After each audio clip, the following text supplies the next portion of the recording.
Alamin ang iyong pag-ibig. Susundin ko ang iyong nais. Hamo ang siyang ibig. Diyos ng langit at lupa, sinakop mo'y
sandali. Ikaw ay nariyan, tapat kang ang tunay. Sa bawat araw, pag-ibig mo ay laging nararanasan. Walang oras na kami iyong iniwan. Bawat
Tas, na hindi ako in-schedule as praise and worship. So, sabi ko, sige habang nakakakanta pa. May pahingang tissue. Kasi baka mamaya may ako. Yakin kasi ako eh. Kahit wala nakakaiyak. Pag ginakaban ako, anyways. Ayun. Tapos, by song. Kasi, ano po, minsan, bakit ako nahilig sa song? Kasi may times na, pag sa prayer, minsan wala akong masabi. Tapos, pag magbabasa ka ng Bible, di mo walang dating, gano'n. Dumating yung time na gano'n. Ay, wala pa nga eh. Hindi, may time na gano'n eh. Nagbabasa ng Bible, parang wala, parang hindi yun na maramdaman, Lord. Tapos may time na magpe-pray ka, wala akong masabi. Yung mga usual lang na, thank you Lord for this day. Thank you Lord kasi may pagkakam. Pero wala na akong may time na wala talagang masabi. Tapos, mag-start na lang ako sa song. Kasi yung praise and worship, yung song, meron na siyang lyrics. So, sabi ko, sige, start mo na ako sa song. Minsan may times na ganun ako nag-start ng devotion. So, this time din, gusto ko mag-start sa song. Gusto ko mag-start sa pag-offer ng song. Sorry, ikot pa ito.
God.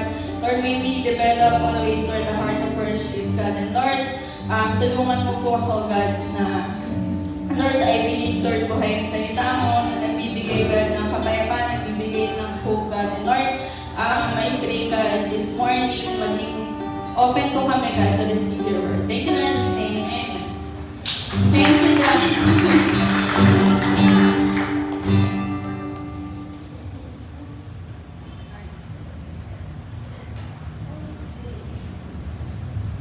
Ayun, so this month, merong dalawang sineselebrate or inaalala. Yung isa is yung eye awareness month ngayon. So sabi ko, ang hirap naman mag-share ng message na related dyan. So sabi ko, medyo lakihan ko na lang siguro yung font ng presentation ko para hindi na lang sumakit yung mata niyo masyado. Tapos, isa pa sa sineselebrate po natin is yung wikang Pilipino. So, medyo nahihirapan din po kasi akong Tagalog ng presentation. So, tinanglish ko na lang para medyo makasabay naman po.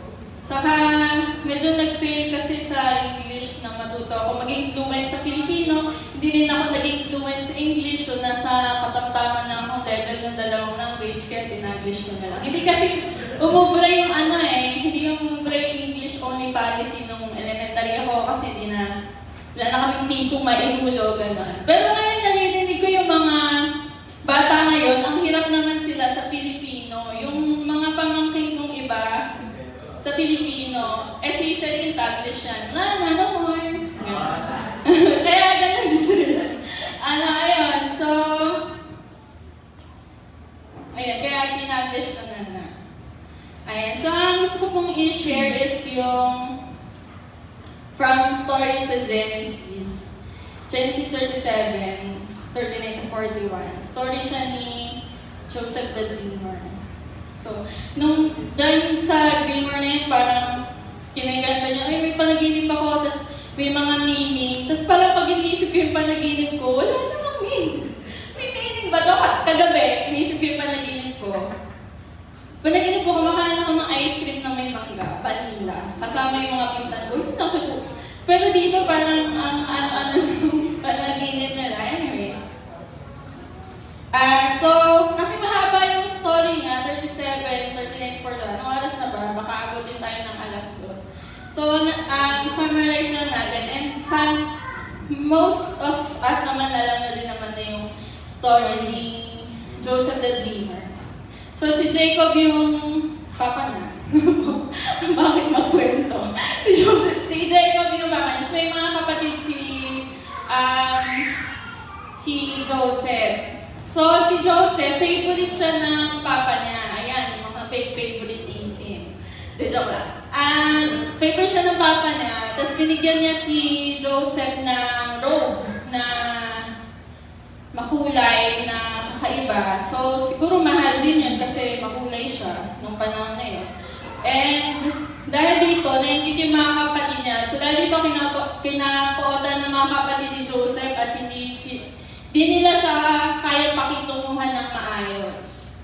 So, nagkaroon si Joseph ng mga panaginip na nagpapahiwatig na balang araw ay iukot sa kanya mga kapatid niya. So, yun yung napanaginipan niya and yun yung interpretation ng dream niya na balang araw yung mga kapatid niya yuyukot sa kanya. Di lalong nagalit yung mga kapatid niya na dahil sa sinabi ng panaginip.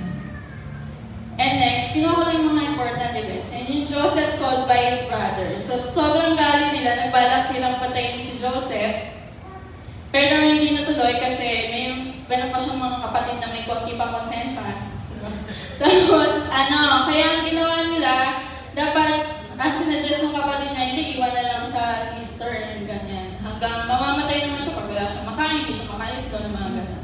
Hanggang may mga kapatid siya na nag-decide na lang na ibenta siya kasi may mga dumaan na mga ngalakan ng mga Ishmaelites na pinagbili na lang nila. So, why not? Kikita ka naman din. Kasi, sayang. Tapos kinuha nila yung robe kasi mas nainggit sila lalo. Simula nang binigyan siya ng robe. Tapos Binulburan nila ng dugo ng kambing para ipakita na, oh, patay na si Joseph. Ganyan. Pinakita nila sa papa nila, na pinagmuhan nila ang kinain ng mabangis tayo. Kuya mo parang, kaya nakatingin. Ayun. Parang may mali eh, gano'n.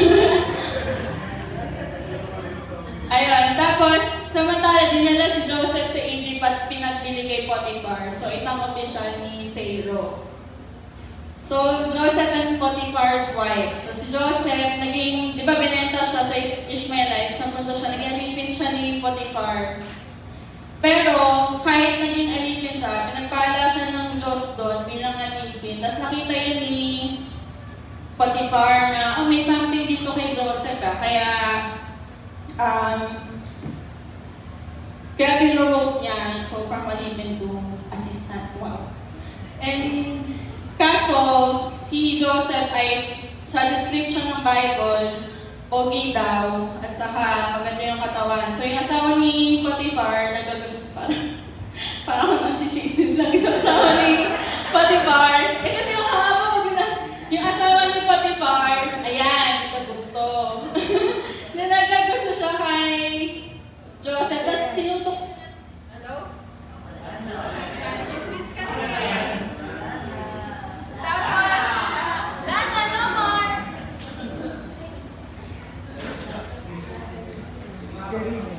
Chiri. Ay, Lana.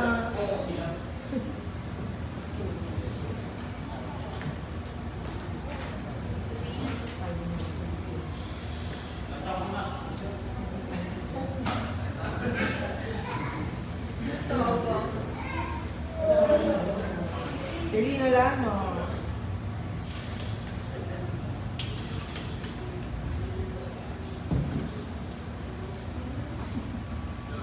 Sige po, ayun. So, tinukso siya ng asawa ni Potiphar, pero tumanggi si Joseph dahil ayaw niya magkasala sa Diyos. And dahil sa maling paratang, syempre, pinaligtad siya ng asawa ni,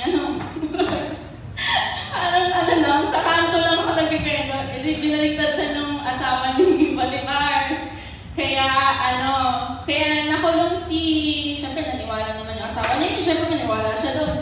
Tapos, dahil sa maling paratang, nakulong si Joseph. Kahit nasa bilangguan, sumama pa rin sa kanyang Panginoon, ay pinagpala pa rin siya ni Lord dun sa prison and nakita yun ng mga prison ward. And the next, the cupbearer and the baker. So, si Joseph dun sa prisoner, syempre hindi lang naman siya yung kinulong, diba? So, nakakulong siya sa Egypt, meron siyang nakilalang dalawang opisyal ng hari. Itandaan mo nga kasi mamaya sa points, diba? Meron siyang nakilala ko siya ng hari na nakulong kasama niya na may panaginip din.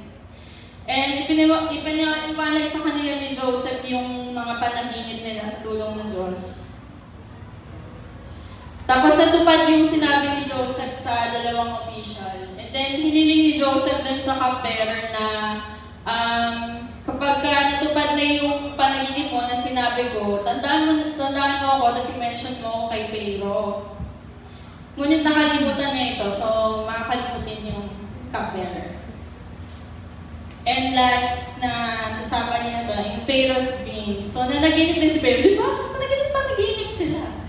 Nanaginip si Pharaoh ng dalawang panaginip. And walang makapagpaliwanag ng panaginip ni Pharaoh. Kaya naalala siya after 2 years, naalala siya nung cupbearer. Sino nga yung isa sa cupbearer? Cupbearer and? Very good. Ayan. Very good po. Ayan. So, naalala nung cupbearer si Joseph after 2 years. Tapos na-mention na siya finally kay Pharaoh na, may nakilala po ako doon nung panahon na pinakulong niyo ako kasi nagalit kayo sa akin. May nakilala ako doon na kaya mag-interpret ng panaginip. So, ipinaliwanag ni Joseph na ang dalawang panaginip ni Pharaoh, and hinirang ni Pharaoh si Joseph bilang tagapamahala ng buong Egypto. So, yung story ni Joseph kasi, story siya ng seasons. Yung nag-start siya ng 17 years old, yung sa story na to, and nung nakapag-serve na siya kay Pero, inabot na siya ng 30 years old. So, kailan na kami? Nung time na to. Rentahin na pala siya nitong time na to, ganyan. And nung iniisip ko din tong message na to, naalala ko si Pastor sabi sa amin, parang in-invite lang na sa podcast yung mga parang pinagdadaanan ng trentahin, gano'n. Tapos parang sabi ko lang naman, parang hindi pa naman ito. Hindi, parang iniisip ko, ano bang meron, ano bang sasabihin ko doon, ganyan. Parang sasabihin ko doon na wala, nag-work po ako ng 8 hours a day, gano'n. Pag 5 times a week, gano'n. Tapos pag weekends, nasa church. Anyways, si Joseph, he went from being a beloved son, so favorite nga siya ng papa niya, so I guess maganda naman yung buhay niya, ganda yung robe niya. Tapos naging slave siya, na naging prisoner, and eventually naging second in command over Egypt. And all through those changes, isa yung nag-remain kay Joseph. So, Joseph remained faithful to God. Ito pala. And so, number 1 na natutunan ko from story ni Joseph is to stay faithful wherever God places you. Kasi si Joseph, nanggaling siya sa lugar, di ba, na mahal siya. Parang comfort na sa family, tas favorite pa siya. And he was the favorite son, tas meron pa siya special room. And then suddenly, biglang nagbago kasi naingit lang yung mga kapatid niya. Biglang nagbago yung ganong sitwasyon niya. And binitray siya ng mga sarili niyang kapatid and binenta siya as slave. And hindi masyadong minention, siyempre hindi na nag-spend ng much time yung Bible to explain kung gaano kasakit yung naramdaman niya. Pero I can only imagine. Ang sakit nun, gabi. Kaibigan mo nga lang, i-betray ka, parang di ko alam ako saan mo eh. Hindi, di ba? Ang sakit nun. Medyo nag-post ako dito, sakit nun ganun. Tapos parang nung time nila, parang wala pa naman masyado sa mental health nun. Wala naman mga psychiatrist nun, ganyan. Tapos parang sakit nun. Parang ayoko nang mabuhay. Hindi, ang sakit nun. Doon pa lang sa slave. Tapos nalipat pa siya as prisoner. Anyways. And then, nagbago yun. So, unfair yun. Kasi wala naman siyang ginawa na para maging ma-deserve na yung ganong treatment sa kanya. Yet, despite that, hindi siya nag-rebel. So, he did not use yung circumstance niya as an excuse para gawin yung tama. Kasi sabi doon, parang naging excellent siya na slave. So, naging slave siya, pero ginawa niya yung trabaho niya as slave ng maayos pa din. Hindi siya, kung ako yun, parang, ayoko. Mamatay na lang ako, hindi ko gagawin yan. Hindi ako dapat slave, gano'n. Parang, gano'n. Pero siya hindi, nagsilbi siya ng maayos kung saan siya nandun. So, sabi sa Genesis 39:2-3, nakita nung master ni Joseph na may kakaiba kay Joseph kasama niya yung Diyos, and the Lord gave him success in everything he did. Kaya, so Joseph did work with excellence. And I think important siya na note dito kasi minsan may thought ka na magiging faithful na lang ako sa work kapag mas okay na yung situation, ganyan. Kapag magiging ayusin ko na lang yung work kapag nakuha ko na yung promotion, for the money, lagi naman. Tapos, gagawin ko yung best ko kapag tinatrato ako ng tama, ganyan. But Joseph shows something different, na yung faithfulness niya, hindi siya nakadepende sa position niya. So, naging slave siya and naging faithful siya as a slave. And then later, he was faithful pa rin kahit na naging prisoner siya.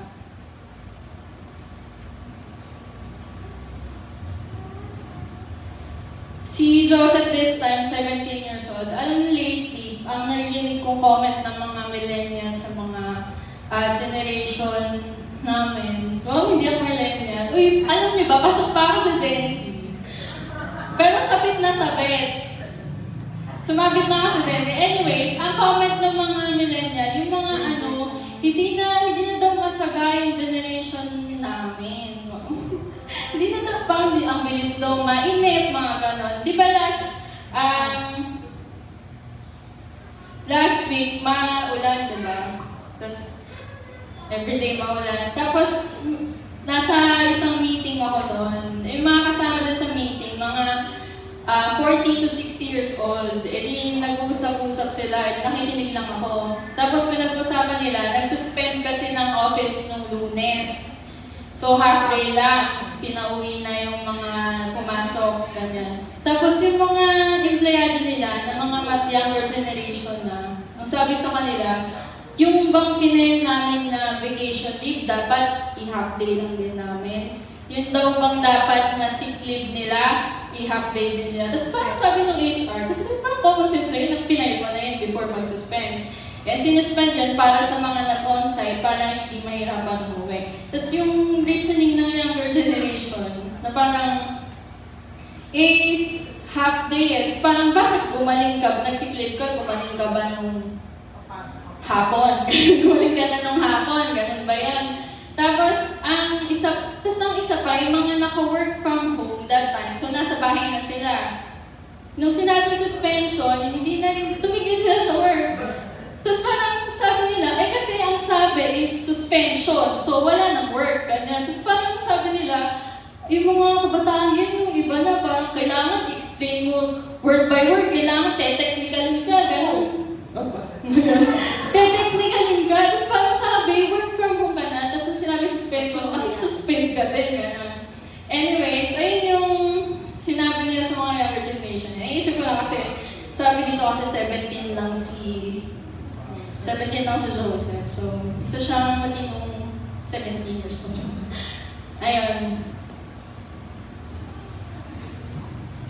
Pero okay lang naman na maging, minsan naman kasi may mga company naman din talaga na nag-e-exploit ng employees nila. Okay lang naman to be discerning, to be wise kung hindi naman talaga tama yung trato ng company para hindi ka rin naman ma-take advantage yun. So, ayun. And there is still something worth asking ourselves.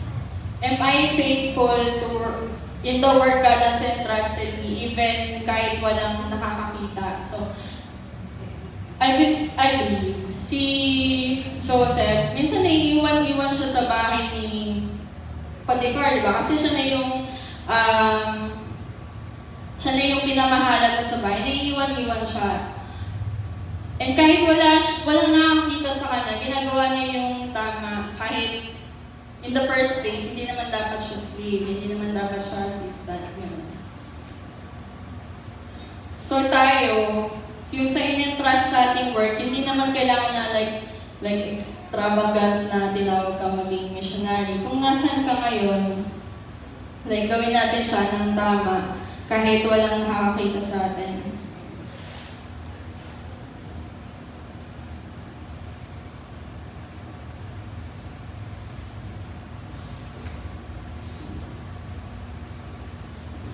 Yun, as Christians, regardless ng generation natin, kung millennial, yung mga sisipag daw, na matsatsaga daw, tapos mga Gen Z na medyo makukulit na daw, what kind of worker am I when I am given something to do? So, anong klaseng, ba ako?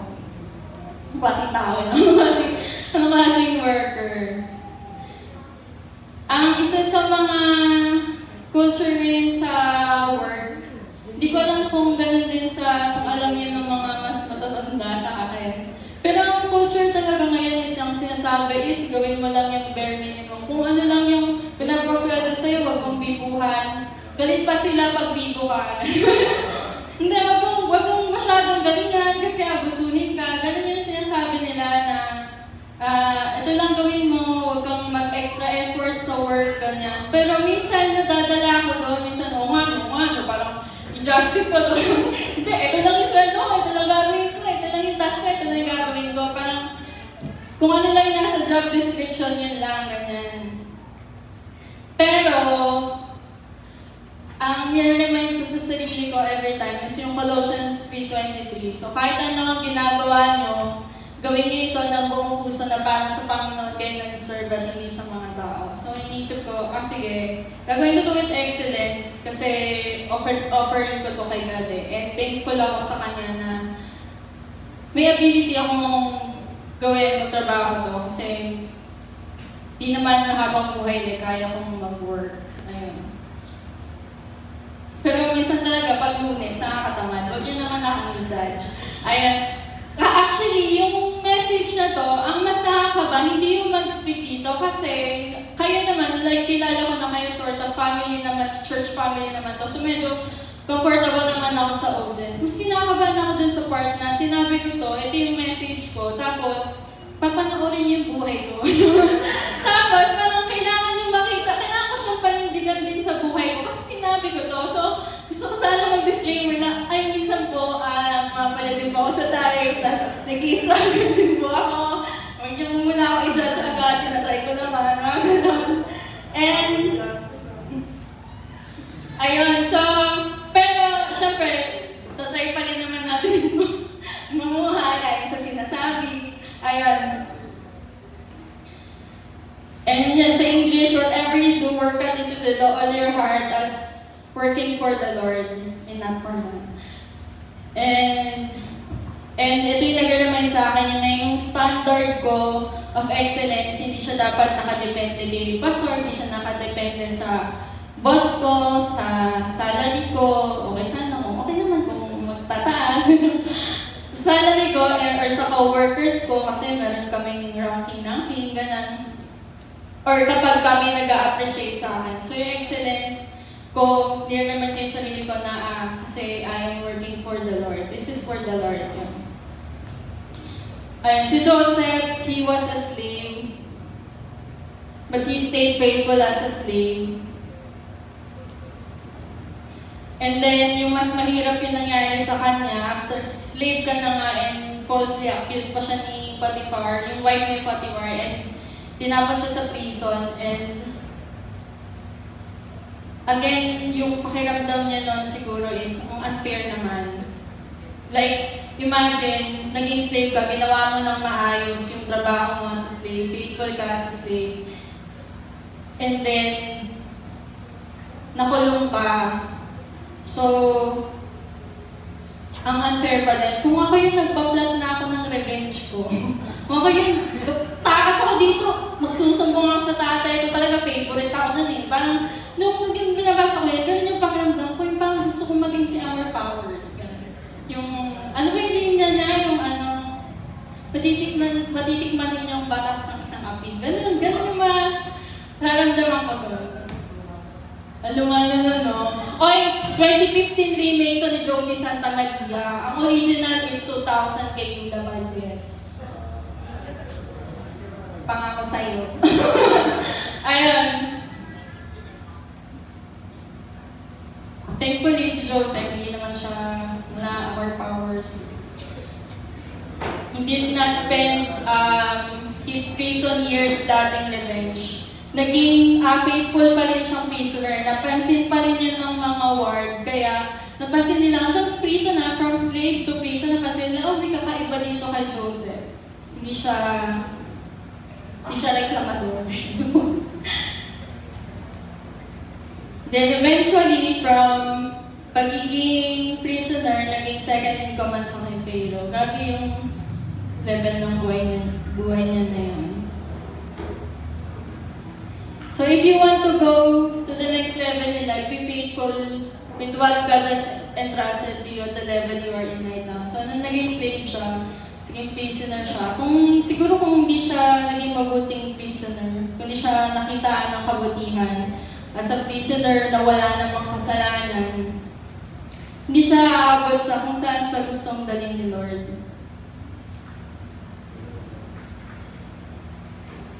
Ngayon, be faithful even kahit unfair siya, kahit parang na-overlook ka, or kahit feeling mo hindi mo deserve to, or mas deserve mo yung better, or nadaya ka. Kasi isang fact lagi is hindi talaga natin makakontrol yung mga bagay. Hindi niya naman kontrolado na inggit. Yung naramdaman ng mga kapatid niya, hindi niya kontrolado na nainggit sa kanya. Hindi niya kontrolado yung naramdaman ng galit ni Potiphar. And kita ko din sa ang within our control is yung faithfulness natin kay Lord. And nakita ko din naman to sa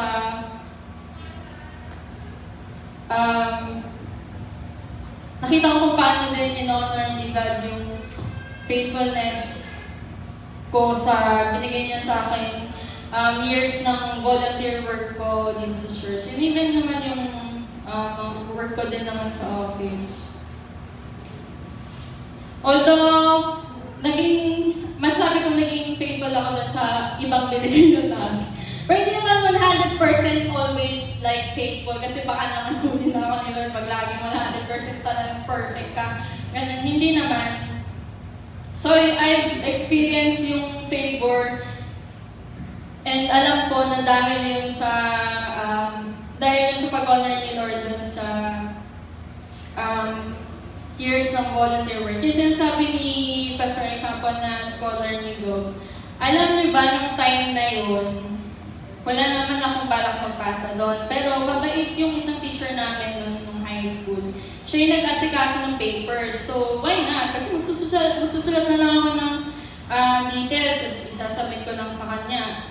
Mali mo naman makapasa. So, siya yung nag-asikaso. Then second, yung entrance exam ko sa PUP. 2 beses kasi yung entrance exam that time sa PUP. So, yung first one, na entrance exam, hindi ako umabot doon. So, sa second batch na ako ng entrance exam. And nagkataon na yung first na entrance exam, nakasunod ba kayo or magulo? Okay. Yung first na entrance exam, nasabay siya sa date ng exam ng scholarship ni Go. So, yung mga kaklase ko na pasok sa first batch, hindi sila nakapag-exam scholar ni Go. So, bawas yung matatalinong papasa. So, sabi ko, i-favor yun kasi, may cut-off na. So, sabi ko, favor yun kasi bawas yung matalino eh. Kasi, siguro hindi na kaya nyo na bigla akong patalinuin ng over ba. At biglang kinabukasan, matalino mo sa exam. So, sabi nila, bawasan din na matalino. Anyway, ayun. So, isang favor yun sa buhay ko. Sabi ko, nagpasalamat talaga ako kay Lord nung nakuha yun sa scholarship. Kasi nakapag-exam ako, tapos bawas yung matalino. Tapos meron nga akong nakasabay nun sa exam nun, hindi siya makalimutan. Siguro matalino siya. Sabi niya, grabe, sobrang dali yung exam. Tapos parang ako, madali ba? Madali ba? Anyways, yun po. So, tapos, 2 level ng scholarship yun. Tapos nakuha ko yung pinakamataas. Kasi nga, bawas yung matalino eh. Ayun, sabi ko, 4 na taon ko din pag-aaral yun. Tapos sa PUP naman ako, hindi naman gano'ng kalaki yung tuition that time. And, ayun, favor din sa, nakita ko din kung paano naging faithful si God din sa, kasi nung masunodin ako nung estudyante ako eh. Kasi masunodin talaga ako. Wait ako, palit ako. Gabi. Di ba, mait ako na info. Siguro, as you age, gano'n. Medyo ka lang. Di ba, mait ako nun? Tapos, pag may tinuro sa akin, talagang sinasapuso ko yun. Buti hindi ako naturuan ng masama. Tinuruan ako na sa student yung mag-tithes. Di yun, natutunan ko yun. Tapos, di come yung naghahanap ako ng work. Nag-apply ako dun sa una kong trabaho. Tapos 2 kami Jonah na nag-apply. Tapos hindi ako natanggap at first. Yung isang Jonah, ganyan. Pero nung Jonah na to, nag-resign siya agad kasi may kailangan siyang personal na sikasuhin. So naalala nung isang boss doon, si Sir John, naalala niya, yung isang Jonah. Parang hindi na mahirap mag-isip. Yung isang Jonah ba may work na gano'n? Tapos tinawag ako. Tapos ang favor dun sa akin is, wala siyang, kasi nag-break ko nun, wala siyang weekends na work kasi nga yung sa church, saka hindi ko kaya yung night shift, gano'n. Hindi ko talaga kaya. Ngayon, parang kaya mo, parang wala naman difference eh. Ayun, tapos, yung sweldo ko that time, mataas siya para, malaki yung sweldo ko nung una. Kasi wala siyang, kahit wala akong experience. Usually kasi, pag fresh grad ka, may mga usual na level ng sweldo. Mataas yung, mas sabi ko mataas yung sa akin para sa unang level based sa mga nalaman ko sa mga kaibigan ko. Sabi ko, favor din yung sa akin ni Lord na yung unang work ko, medyo mataas na agad. And then kung yung current na work ko, pinasin ako ni Lord dun sa volunteer works ko. Kasi dun sa volunteer kong work, may mga natutunan ako na may na-develop akong character doon. Character, naging pasensyoso ako. Joke. Hindi, dun sa volunteer work kasi di ka naman bayad. Di ka naman bayad, di ba? Tapos, kaya nasanay ako na gumawa ng mga bagay kahit hindi inuutos sa akin. And apparently, napapansin pala yun ng mga boss kapag maayos, ma-organize ka. And yun, natutunan ko lang yun sa years ko ng volunteer work. Kaya hindi na mahirap sa loob ko yung gumawa ng mga bagay kahit hindi inuutos. Kasi ginagawa ko na siya in the first place. So yun, napapansin din naman pala siya sa office. And then alam kong favor din yung work ko ngayon. Kapag recently kasi parang may naging issue sa office na may nakakita ng sweldo ko, tapos parang nag-usap-usap sila na mas malaki daw sa kanila, pareho na daw kami ng work. So, di na naman, mas malaki sa akin. Hindi na lang ako sabi, thank you kay Lord kasi hindi naman ako mabibigyan ng mas malaki sa dapat sa posisyon na yun kung hindi ako maayos. Kasi wala naman akong kapit doon sa lab, wala naman akong kilala. Pero yung na-develop sa akin during those years, meron palang bunga siya. Meron pala silang makikita. So, So, ayun. So, let me ask you, what could be delaying you from going sa next level mo? Ano yung nagpapadelay sa'yo? Siguro, if kaya na sumagot kasi parang nag-judge pa kapag sinabi ko kung ano yung nagde-delay sa inyo, pero minsan ugali yung what could be delaying you from going to the next level? Could it be that God is developing your character where you are right now? Or could it be that before God gives you more, He wants to see kung ano yung gagawin mo sa meron ka na ngayon? And number 2, remember God in every season. So, si Joseph, diba, hindi na siya faithful sa circumstance niya and naalala niya si God sa every season. So, nung sa Genesis 39 verse 6, diba, sabi doon si Joseph ay handsome and well-built. Tapos binabasa ko, sabi ko, Lord, gusto ko din ginawa ng handsome and well-built din, who finds favor in your eyes and in the eyes of men. Ayun. Pero yung appearance na yun ni Joseph, dahil pogi siya, naging connected siya sa isa sa mga temptation na nangyari sa kanya, na hinarap na is yung nagka-crush sa kanya yung asawa ni Potiphar, diba? O naalala niya, diba? Nagsama niya parang kanina. So si Joseph, nag-serve na siya kay Potiphar as personal attendant. So na-promote siya from slave. And yung position na ngayon, parang nasa place siya na he could easily give in na lang dun sa temptation niya. Pero ano yung respond niya dun sa asawa ni Potiphar? Hindi ako gagawa ng masama, tayo ako magkasala sa Diyos. So, nung facing temptation, naalala niya na hindi ko gagawin yan kasi kasalanan yan sa Diyos.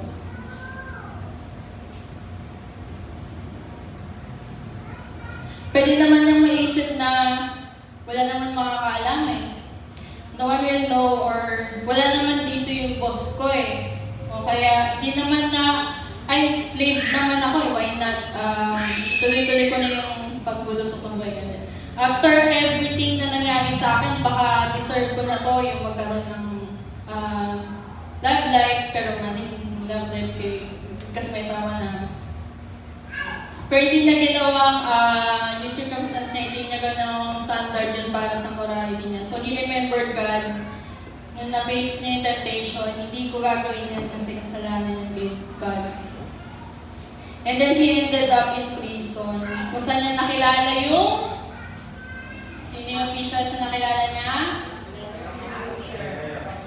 Okay, and Baker. Okay, very good si Pastor. Very good si Pastor, nagbabasa. Anyways, yung nung una, hindi ko masyadong pinapansin yung ano ba yung cupbearer, ano ba yung baker. Well, yung baker, obviously, nagbe-bake siguro siya ng pastries. Nagbe-bake siguro siya ng cake. Yung cupbearer, kasi wala naman ng cupbearer ngayon eh. Meron pa ba? Sa ibang masama meron. May cupbearers pa bang job description niya yung wema? Waiter. Ay, pinakamalapit is waiter. So, cupbearer, siya yung taga-silbi ng alak sa payroll. So, siya yung nagsiserve, no? Tapos, pag kumakain yung payroll, nakikibantay siya doon to make sure walang maglalason doon sa payroll. So, yung position nila is close sila, direct sila sa household ni payroll nagsiserve. Yung cupbearer na yun and yung baker. So, these were people who held positions of trust. So, pinagkakatiwalaan sila kasi pagkain niya ni payroll at saka inumin niya ni payroll. And then, pareho sila nagkaroon ng dream. And napansin ni Joseph one day sa kulungan na pattern yung dalawa. Kasi meron pala silang panaginip na hindi nila may interpret, tapos nagugulan sila. And nung time na to, naalala pa rin ni Joseph si God. So, ang sagot niya dun sa dalawa na trouble, kung ano yung panaginip nila, ang Diyos ang nagbibigay ng kakayahang mag-explain ng panaginip. Kwento niyo sa akin ang panaginip niyo. So, even that, inalala niya, si God yung nag-interpret ng dreams. Dun, sabi niya dun sa kausap niya. Hindi niya sinabi na, ako, marunong ako mag-interpret ng dreams. Ako, talent ko yan, ganyan. Sinabi niya na si God doesn't interpretations belong to God. Ayun, so in-interpret niya yung panaginip ng dalawa. Gusto niyo malaman yung interpretation ng panaginip ng dalawa. Wow, gusto ni Mamo. Dahil gusto ni Mamo, ikikwento ka. So yung cupbearer, yung... Di ba nakulong yung dalawa? Kasi nga, offense sa kanila si Pharaoh. Tapos yung cupbearer, yung meaning ng panaginip niya, sabi sa kanya ni Joseph, after 3 days, ibabalik ka ni Pharaoh sa position mo as a cupbearer. Tapos, edi na-encourage yung baker. Sabi, uy, ano yung sa akin? Ito yung panaginip ko, ano yung interpretation mo sa akin? So, parang iniisip ko to, anong magawa ng baker para ma-offend si Pharaoh? Like, matigas ba yung pinapay, mga ganun. So, magbe-bake ka na lang eh. Magbe-bake ka ng pastry, na-offend mo pa yung Pharaoh. Tapos parang sa gano'n, dito test na-offend na ba sa inyo? Pag nagbe-bake kayo ng cake. Ay, ako pala na-offend kasi wala akong putong birthday ko. Hindi, ayun, di ba parang, side comment ko lang na, parang napaisip ko, hindi kasi naman na describe na Bible, bakit na-offend sa kanya Pharaoh? Naisip ko lang, hindi ka-offend siya ng Pharaoh, nagbibig ka na naman. Nagbibig ka na lang, ang tinigas naman siguro yung tinapay. Anyways. So sabi niya, ako din, sabi ng baker, ako din, mayroon akong panaginip. And unfortunately, hindi good news yung interpretation ng dream niya. Tapos medyo brutal yung pagkakasabi dun sa Bible. Tapos parang inisip ko, paano to dineliver ni Joseph dun sa bearer? Kasi ang sabi dito, Sa loob ng 3 araw, papalayain ka ng hari pero papupugutan ka ng ulo. Tapos, isasabit ng katawan mo sa poste at kakainin yun ng mga ibon. Paano mo sasabihin yun doon sa beggar? Uy, sorry kasi papupugutan ka ng ulo. Ganun.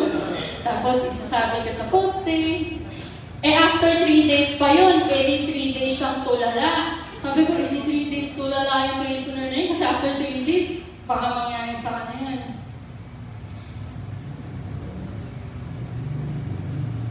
Anyway, so yun. So, hindi natin alam talaga kung ano yung ginawa nila. Baka naman napagbintangan silang nilalas ng pero we don't know. But what we do know is that Joseph was there with them and Joseph remembered God even in prison, even yung sarili niyang future, hindi niya alam na uncertain siya doon. And there comes yung, di ba sinabi niya dun sa cupbearer na alalahanin mo ako, tapos mention mo kay Pharaoh, pero nakalimutan siya nung cupbearer. So for 2 whole years, imagine that, naghintay pa siya ng 2 whole years in that misery. Bago siya maalala, 2 whole years pa sa prison, bago siya maalala ng cupbearer. Then ito naman, si Pharaoh, after 2 years, nagkaroon ng dream. So lahat na, yung wise men ng Egypt, kahit sino doon na lang makapag-interpret ng dream, and finally, naalala na siya ng cupbearer. After 2 years, thank you after 2 years, naalala mo ako. Ganun. Tapos, hindi after 2 years, naalala siya, paulit-ulit. Nung hinarap ni Joseph si Pharaoh, his response pointed pa rin kay God. So, yung mga sagot niya dito sa mga tao na to, kay sa asawa ni Potiphar, sa prisoner, sa kay Pharaoh, lahat pointed siya kay God. So, Pharaoh asked Joseph to interpret his dreams, but Joseph did not take the credit for himself. So, sabi niya, hindi po ako, sabi ni Joseph, ang Diyos ang magbibigay ng magandang paliwanag sa panaginip niyo. So, lagi niyang pinupoint kay God yung mga nakakausap niya doon sa kung saan siya napunta. So, in English, I cannot do it, but God will give Pharaoh the answer he desires.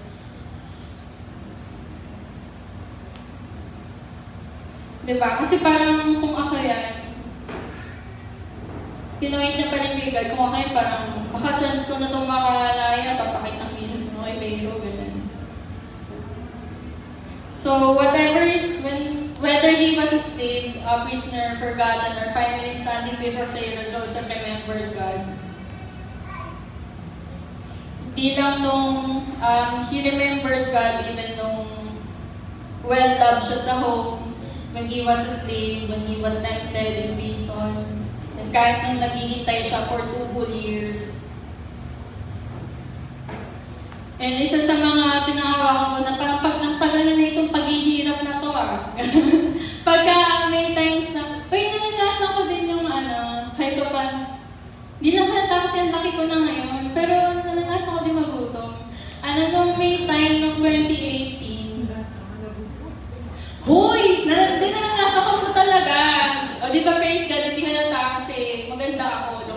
Hindi, kasi nananasan ko din yan. Yung after kong mag-school, retired din si George. Hindi naman agad makahanap. Ba't ka nagtatapos ako? After ng college graduation ko, retired na rin yung tatay ko. So, kailangan kong makahanap agad ng work. Hindi naman agad. Actually, gusto kong maging teacher. Tapos, meron akong magturo sa PUP that time. Kasi sabi ko, tagal ng sweldo doon kasi yung months eh. Tapos kailangan kong pag-aralin sa sarili ko at the same time, hindi ko afford, kailangan kong mag-work ko din. Since ako wala pa akong work, tapos yung tatay ko, ang tawag dito, retired na. And yung kapatid ko, hindi naman ganun kalaki yung sweldo niya. Parang enough na lang din sa kanya. Kuryente, sa mga ganun. So nalalasan ko yung itlog everyday. Di talaga, kasi walang choice. Ang pwede ko kasi, kahit anong crave ko ng cake, wala akong pambili. Kasi lahat ng luto ng itlog, favorite ko yung itlog. Kasi pag gutom ako, ako na sa sunside, pero yung araw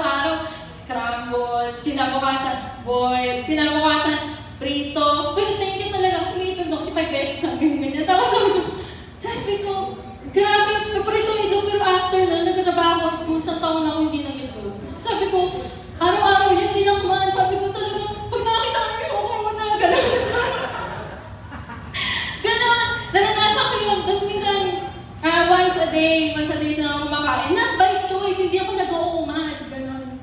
Tapos naranasan ko yun. Tapos doon ko na-realize na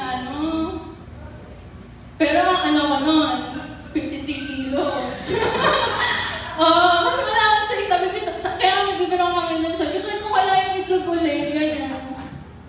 Anyway, so tayo ganyan. Tapos doon ko nalaman na mahalaga yung time na may pinanghahawakan ka kay Lord. Ganyan. Kasi sobrang stress na din ako nun kasi yun yung time na before mangyari, never namin na ranasan yung magkaroon ng letter of disconnection. Hindi namin naranasan yun. Yun yung first time na every month may ganung letter. Kasi, tas kailangan ko pang magbayad sa Meralco sa Junction kasi hindi na siya pwede sa Bayan Center that time. So, yun yung time na yun. Pero bayad, gano'n. So, may silver lining. Charot. Anyways, so, isa sa mga pinangangakan ko noon, yung sa Psalms 13:4 verse 19. So, maraming hirap man ang pagdaanan ng mabuting tao. Mabuting tao! Syempre, gutom ako, wala akong tayo maging masama. Tapos natutulog na lang ako, ganyan. Wala akong lakas maging masama, so mabuting tao ako. Mabuting tao, niligtas sila ni Lord sa lahat ng ito. So, siguro, yun din yung sure si Joseph na kahit saan ako mapunta, kasama ko ang Diyos. Sama natin ang Diyos. Ayan. So, remember God in every season. And number 3, trust that God is with you.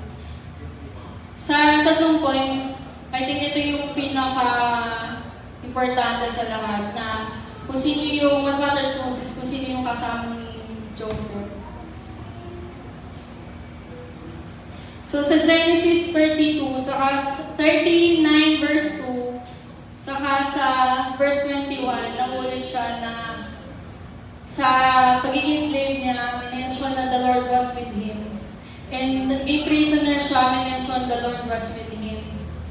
And sa Pinoy version, yung sa verse 2, sabi daw, tinulungan ni Lord si Joseph. And sa 21, hindi siya pinabayaan ni Lord. So yun yung pinaka-important na I think point ko ngayon. And yung time na naghahanap si Pharaoh na mag-interpret sa dream niya, ang sabi ni Pharaoh, may iba bang pwedeng mamuno dito? Ay, sorry. Siyempre, nagkakang tayo ko kasi tinay ko lang. Yung, antok na kasi ako yan dito. Bukod kay Joseph yan Bukod kay Joseph, nasa kanya ang Espiritu ng Diyos. So, ano naman tayo ko? Ay, kasi tinan ko yun from book eh. Ayan, may iba ko po dito. Mamaya dito, bukod. Nagkaroon ng Canva. Bukod sa Diyos. Ayan. So, even sa Pharaoh napansin niya, can we find anyone like this man?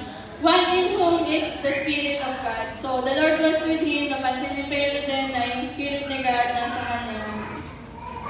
And I am convinced na yun yung nag-keep kay Joseph para mag-move forward from those heartaches. Kasi kung ako, like, di pa nga ako nakaka-move on from being a slave, tapos nakulong ako, ay didagdag sa akin yung dagdag. So, feeling ko, ay naniwala ko sa niya. Na siya yung, ito yung reason bakit siya nag-keep forward. Kasi kasama niya yung Diyos. So, nagbago yung, wow, nag-effort na kapatid yung baguhin. So, nagbago yung paligid niya, nagbago yung circumstance niya, pero yung presence ni God sa buhay niya hindi. So, he went from being a son to a slave, to a prisoner, to a ruler. But through every season, God was with him. And ano ba yung difference ng kasama mo yung presence ni God? So, na-promote, ano ba yung difference ng kasama mo si God? So, na-promote siya. So, from a slave, di ba, naging attendant siya. Tapos, from a prisoner, na-promote siya into tagapamahala rin dun sa prison.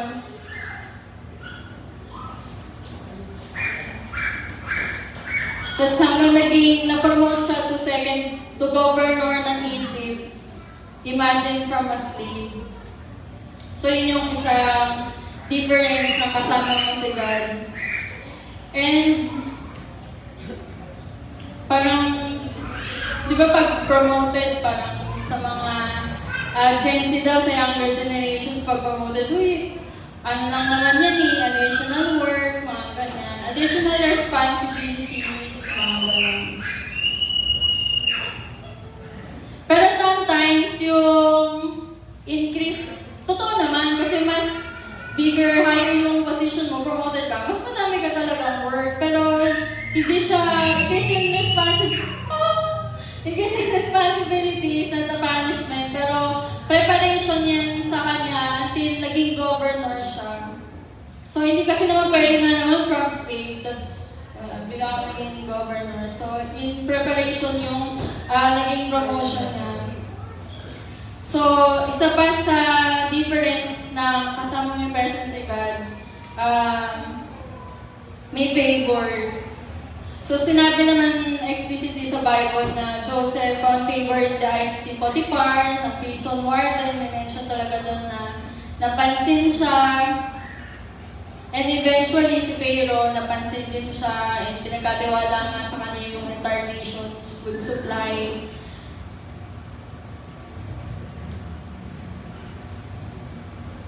And kaysa siya mapunta, napansin ng mga tao sa kanya is kasama niyang si God and God gave him success sa lahat. Oh, wait lang.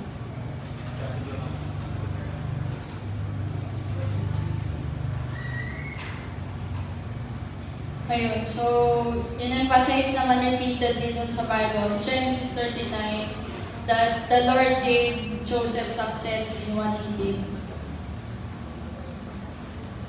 And hindi nag-take ng credit dun si Joseph.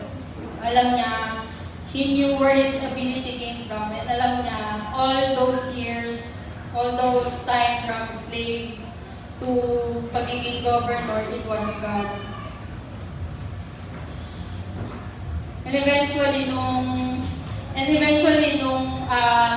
naging governor na siya, binalikan niya yung mga nangyari sa kanya, na intindihan niya yung purpose ni God, I think. Kasi ang sabi niya, sa mga kapatid niya, yung mga kapatid niya nagtaka magpapatay sa kanya and nagbenta sa kanya into slavery. Ang sabi niya sa kanila, so hindi talaga kayo nagdala sa akin dito, kundi ang Diyos. So nakita niya na it was God, si Lord lahat ito.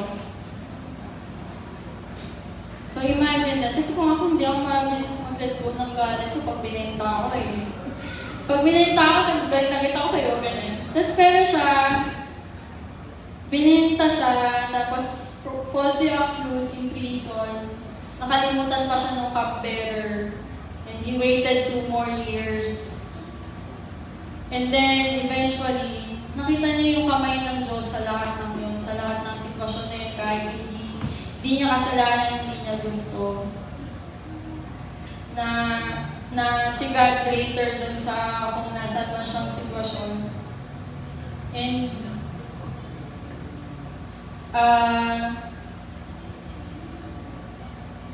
trust God is with us. It doesn't mean everything. Narinig naman natin na everything, di naman siya guarantee presence ni God na magiging madali lahat para sa atin, na hindi tayo makaka-experience ng injustice. Magkakaroon pa rin ng gano'n, disappoint pa rin tayo, baka feel pa rin natin baka rejected or sobrang delayed naman nung progress sa life natin.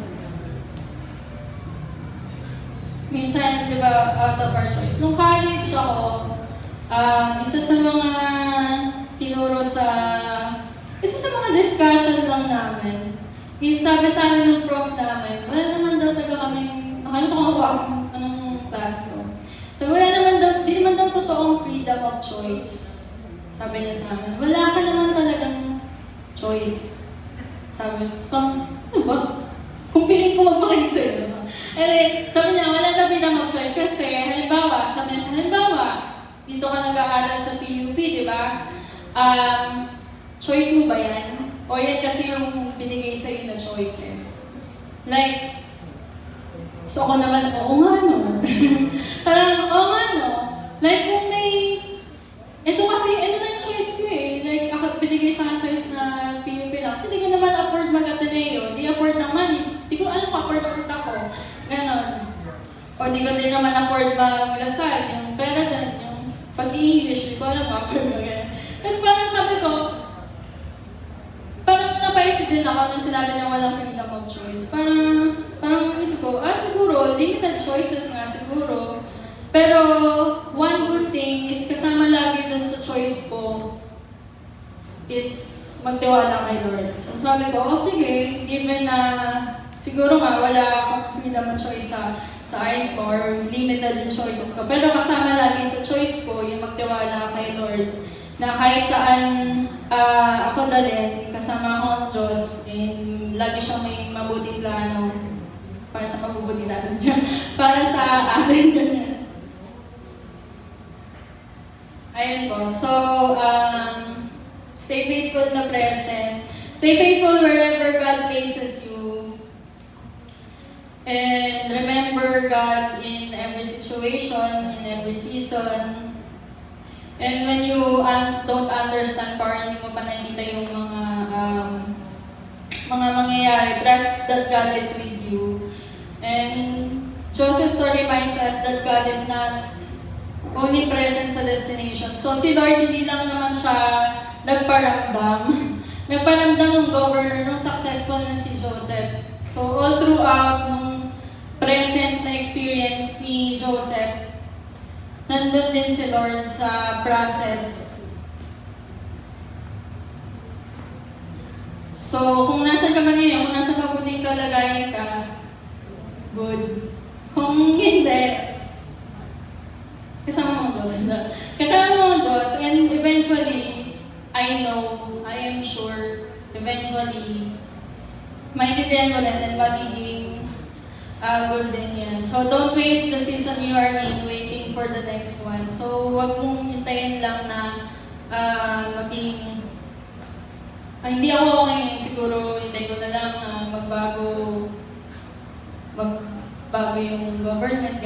Hintayin ko na lang magbago yung government, bago yung picture ko. Kaya bago na lang ako next school year, lipat na lang ako ng work, or lipat ako ng church. Ayun, so don't waste the season you're in waiting for the next one. Be faithful sa kung ano yung, kung nasan ka ngayon sa present. Ayun po. Because yung God, ang good news po is yung God na kasama ni Joseph, siya pa rin po yung kasama natin. Yung God na kasama ni Joseph from being a slave, yung kasama na sa prison, yung kasama na yung naging governor siya, siya rin yung Diyos na kasama natin ngayon. So I will end po with this question na you can think about. Is where is God calling me to show up faithfully even if it's hard? So kahit parang ang hirap, kung slave ka, hopefully wala namang prisoner, ganyan. Pero yun, saan ka tinatawag ni Lord para mag-show up? So sige, let's pray po.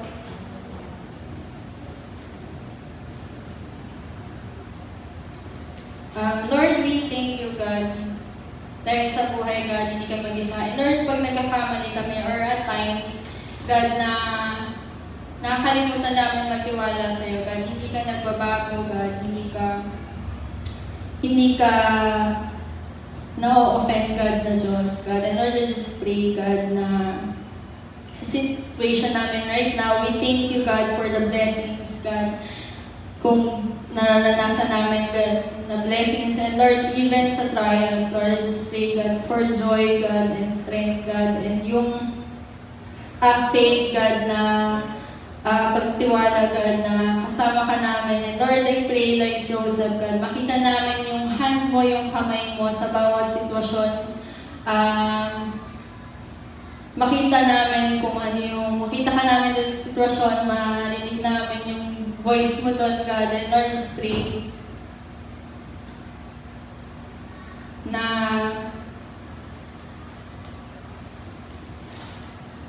Lord, kung may pinaprepare ka, God, sa bawat hearts ng bawat sa Lord's pray for obedience, God, na patatagin mo, God, yung bawat isa, God, as you take us, God, sa next level, God, ng mga buhay namin, God, na Lord, it's not by age, God, or generation, Lord, laging may next level, Lord, I pray, God, na ipakita mo po sa kanila, God, yung purpose na God na gusto mong pagdanan sa kanila. Thank you, Lord. Amen.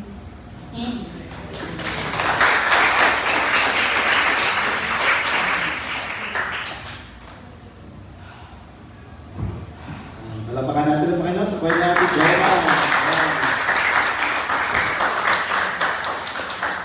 Ito lang nalaman nyo na 2018, once a day lang po sila. Sino nakasubukan na gano'n isang beses na kumain sa isang araw? Grabe, no? Yung talaga ang pinagdadaanan. Anyway, so, while still in this atmosphere of prayer, sige, manalangin tayo, no? Tuloy tayo sa ating pastoral prayer. So, nalaktaban ko kanina, pero let's pray, no, as a church, no, sa iba't ibang mga concerns before we proceed to the offering. Yes, Father, we thank you po sa message, paalala yung faithfulness in whatever you have entrusted to us. Trabaho ba yan? Buhay ba yan? Responsibilidad ba yan? Salapi, ano man ang pinagkatiwala niyo sa amin, relasyon, maging tapat po kami. At isang pinagkakatiwala niyo po sa amin, yung po kalayaang manalangin. Lord, at ngayon po, may you find this church faithful in lifting to you, Lord God, in contending, Lord God, with these prayers, Lord God, contending in the heavenlies, Lord. Kung meron mang kaaway, Lord, na siya pumipigil para magkaroon ng kaganapan itong mga panalangin na yun, may you find us faithful in contending for these prayer items, Lord God. Pangunahin po lang yung kinataas, Lord, yung pong kaganapan sa buong mundo, Lord God. Kinataas po namin, Lord, yung pong patuloy na nakaka-apekto, Lord God, sa aming langis, Lord God. Siya nagpapataas ng bilihin, Lord God. Siya nagpapataas ng shoot up, Lord God, yung aming dollar exchange rate mo. Lord, at lowest, Lord, itong week na ito, 62 pesos to $1 dito spring. Other stabilization po, Lord, ng ekonomiya sa buong mundo na maramdaman din namin sa aming bayan. At tinataas din po namin yung mga nasalanta ng lindol sa buong mundo, Lord God. Ano mga kalamidad, we pray for healing and recovery, Lord, para sa mga naapektuhan. And we pray, Lord, wag po magkakaroon ng donors pati sa mga tumutulong sa mga nasalanta ng kalamidad sa buong mundo. And nilalapit din po namin ang aming bayan, Lord, tinataas po namin ang aming bayan Pilipinas. Salamat po, Lord, tinawid niyo po kami sa habagat season. Alam namin, meron pa po mga papasok na bagyo. Thank you for filling up, Lord God, yung aming mga water reservoir, mga dams, Lord God. And thank you, Lord, alam niyo po, ayaw niyo po, Lord, na magkaroon kami ng crisis sa tubig. Kaya we just pray, Lord, continue, Lord, to send water where there is needed. And tinatasin po namin yung mga kababayan namin na kasalukuyan, Lord, at tinitiis, Lord, yung epekto ng baha. Kaya we pray, Lord God, pag-subside ng tubig sa mga lugar na pinaha. In Jesus' name, we also pray, Lord God, sa proteksyon sa karamdamang dala nitong mga pag-ulan at pag-bagyo, Lord God, leptospirosis, Lord, tumaas ang incidents, healing flow, Lord. We pray, Lord God, for healing in Jesus' name sa lahat ng may karamdaman, bunga, Lord, ng masamang panahon, Lord God. Healing, Lord, sa trangkaso, ubo, lagnat, Lord God, sipon, Lord God, dengue, Lord God.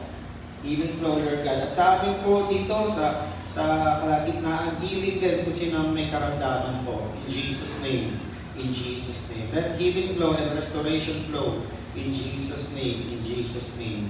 In Jesus' name. At tinataas din po namin, Lord, lahat ng mga estudyante, guro, Lord God, maging mga magulang, Lord, magkaisa po, Lord, sa pananatili ng kapayapaan, Lord God, at ng emosyon at kaisipan. Lord, tinataas po namin recovery, Lord, doon po sa trauma na nilikha na naman ng shooting, Lord, sa eskwelahan, Panginoon sa Zamboanga, in Jesus' name. Sinusuway po namin, Lord God, na ito ay maulit. Sinusuway namin, Lord God, yung pong pagkopya na naglilikha, Lord God, ng takot. Lord, sinusuway po namin ang spirito ng karahasan, Lord, sa loob ng paaralan, in Jesus' name, Lord God. Pukawin niyo po, Lord, yung mga magulang na kausapin ng kanilang mga anak. Lord, sila po yung magbigay ng comfort, Lord, at mag-stabilize din ang kalooban ng kanila. At sa mga guro, bigyan niyo po ng wisdom kung paano po gabayan ng mga estudyante. At sa mga mag-aaral naman, bigyan niyo po sila ng puso na handang sumunod sa mga patakaran sa pangalan ni Jesus. Kung meron man pong dinadamdam, Lord God, emotionally, Lord, mentally, ang mga estudyante, healing flow po, comfort flow, at magpadala po kayo ng tao na gagamitin niyo po, Panginoon, para po sila ay mabigyan ng paunang lunas sa pangalan ni Jesus. And tinataas din po namin ngayon sa church ang aming concern, yung outreach, Lord God. Salamat po sa pagkakataon na pagbubukas niyo ng mga gawain sa Luzon, Lord, sa Biblia, nabubuksan rin din soon, Lord, sa Santa, in Jesus' name. We pray, Lord God, for volunteers, Lord. Gagaya po ng inyong lingkod, sila Ate Jonah, siya po yung una nag-volunteer sa Fermina. We just pray, raise up, Lord God, Sunday school teachers who will invest time, Lord God, talent, Lord God, and at most treasure, Lord, para po mag-invest sa murang mga edad at puso, Lord, mabubugin sa inyo, Lord God, na magkaroon ng takot at pagmamahal sa inyo in Jesus' name. Kaya tinataas po namin, Panginoon, magpatuloy po yung mga nasimulan ng Vacation Bible School, Lord. Pray, Lord, na hindi lang po sila matuto, kundi, Lord, mabago po sila ng pinag-aaralan nila, maging mabubuting mga anak sila sa kanilang magulang, maging mabubuting mag-aaral sila sa kanilang paaralan. Lord, at maging tapat po sila kahit sa murang edad sa pinagkatiwala yung pagkakataon na mag-aaral sa mga Jesus. And next, Lord, tinataas po namin yung aming mga partners, Lord, yung CEL, yung OCC, Lord God, at yung mga partners, Lord, na nagtatanim sa inyong gawain through the one act of kindness. Lord, we pray, Lord God, good health sa kanila, Lord, sa mga partners na yan, mga donors, Lord, mga nagtatanim ng binhi, and favor and protection din, and covering sa mga kapatid namin ito. Huwag po sila magkaroon ng fatigue sa pagtulong, huwag po sila magkaroon ng fatigue sa paglilingkod. At ingatan niyo po yung kanilang kabuhayan, Lord God, sa pangalan ni Jesus, sa pangalan ni Jesus. Lord, tinataas namin, Lord, salamat po sa 25 taon na katapatan dito po sa church. Tinataas namin ang aming anniversary celebration ng Thanksgiving, Lord, starting October 4. Lord, tatawid po ng buwan ng Oktubre. Lord, tinataas po namin ang mga pamilya, Lord, na magbuklod-buklod po kami, Lord God. Bigyan niyo kami ng wisdom, Lord, sa gagawin namin paghahanda at pagdiriwang ng anniversary niya. Lord, we ask for wisdom for Pastor Hiram na to give the message, Lord, in the next level of assignment po namin as a church. At tinataas ko po, Lord, yung silver team na siya namamahala sa preparation, fundraising, Lord God, sa organizing itong anniversary celebration nito. Lord, yung halagang kailangan namin, alam namin, Lord, maliit lang yan kumpara sa inyong kayamanan dyan. Just pray, Lord, touch people, Lord God, and open the floodgates of heaven, Lord God. Bless niyo po yung mga fundraising efforts, Lord, at magbigay pa po kayo sa amin ng pamamaraan kung paano po namin makikita, Lord God, yung mga provision na hinanda niyo para sa amin. Tulad po ng pagbukas niyo ng mata ni Hagar, nung siya ay nasa disyerto, nabuksan yung mata niya at nakakita siya ng tubig. Ganon din po, binuksan niya yung mata ni Abraham, Lord, kaya nakita niyo po yung handog na tupa, na tutunda. Lord, si Pedro, Lord, tinuro niyo po kung saan ihahagis yung lambat. Kaya po, Lord, siya po ay nakahuli ng napakaraming isda na napagpala pa po yung ibang mga kasama niya. Kaya Lord, we commit to you our anniversary celebration in Jesus' name. Bless the partners, bless the workers, bless everyone, Lord. God, spare no one, Lord God, in Jesus' name. Thank you, Lord. Thank you, Lord. God. And Lord, nagpapasalamat po kami sa mga pinapadala ng mga lingkod. We just pray for more armies, Lord God, in this new season, Lord. Army of prayer warriors, army of servants, Lord, mga teachers, Lord, pastors, Bible study leaders, Lord, worship leader, musicians, technical support, Lord, at pati po yung army, Lord God, of kingdom financiers, Lord. Bless niyo po yung mga patuloy na nagtataguyod at tumutulong, Lord, para po i-advance ang inyong kingdom. At sa mga nagtapos kanina, sa welcome class, we just pray, Lord, gamitin niyo po sila to represent you properly, Lord God, to advance your kingdom, Lord God.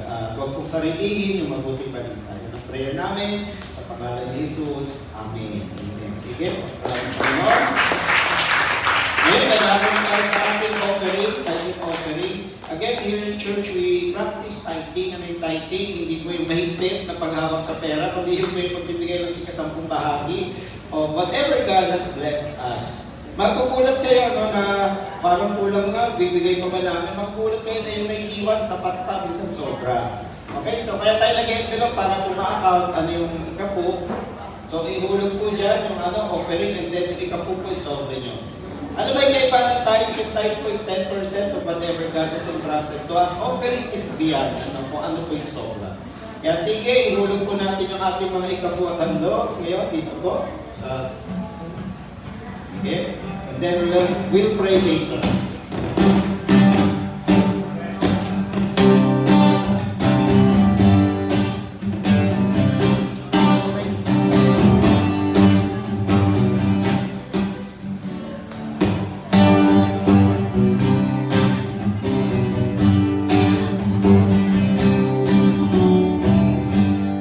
Dito po, tinuturuan natin mga estudyante, magkabili ng kanilang baon. Okay? At kung walang may ulog yung mga bata, bigyan mo, abutan nyo kahit piso o 5 piso para po may maitulog din sila. Sige, tayo lang, and let's pray for our thanks offering. Panginoon ng ani, Aba, Father, Yahweh, Ire, kayo po'y nagbigay sa amin ng kakayahan na lumikha ng yaman. Kayo po'y nagpala ng aming mga kamay para po makapaghanap buhay. Kaya po, tinataas namin itong mga handog at mga ikabu. We just pray, Lord God, bless and sanctify, Lord God, this offering and tithes, Lord, maging mabagong handog po sa inyo, Lord God. And we continue to have faith, sabi nga kanina, in everything. Maging sa pagbibigay, nawa magkaroon po kami ng pananampalataya na kayo po ay mananatiling tapat, kayo po ay mananatiling Yahweh, Ire sa amin, ang Diyos na nag-provide sa lahat ng aming pangangailangan. Kaya I just declare, Lord, provide for every needs in our needs. Lord God, provide for every needs in our needs in Jesus' name, in Jesus' name, in Jesus' name, in Jesus' name. Amen, amen, amen. Sige, papanatan na tayo. Ngayon tayo sa awit, bago po tayo magkaroon ng prayer. Sige.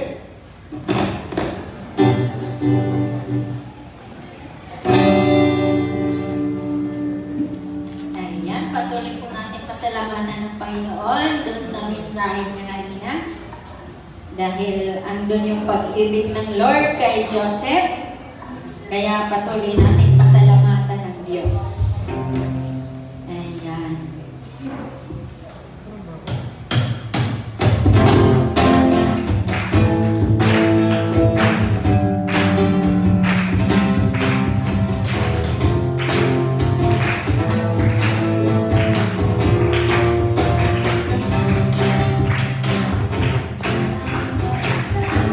Di ko maunawakan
lahat. Panginoon, hindi po kayo nagkukulang, hindi po kayo nananawa, lagi kayong nandiyan dyan. Panginoon, sinasamahan niyo kami through every season. Gaya po Lindsay, Lord, at si Joseph, Lord, na sinamahan niyo sa lahat ng season o panahon ng buhay niya. Panahon, Lord, na siya ay paboritong anak ni Jacob. Sa panahon, Panginoon, na siya ay pinagpili ng kanyang mga kapatid, pinagtangka ang patayin sa panahon po na siya ay naglingkod bilang alipin, sa panahon po, Panginoon, na promote siya, sa panahon na pinagbintangan siya at nakulong, at sa panahon, Lord, na na-promote siya. Hindi po kayo nawala sa kanyang piling, Lord God. Hindi niyo po siya iniwan, hindi niyo siya pinabayaan.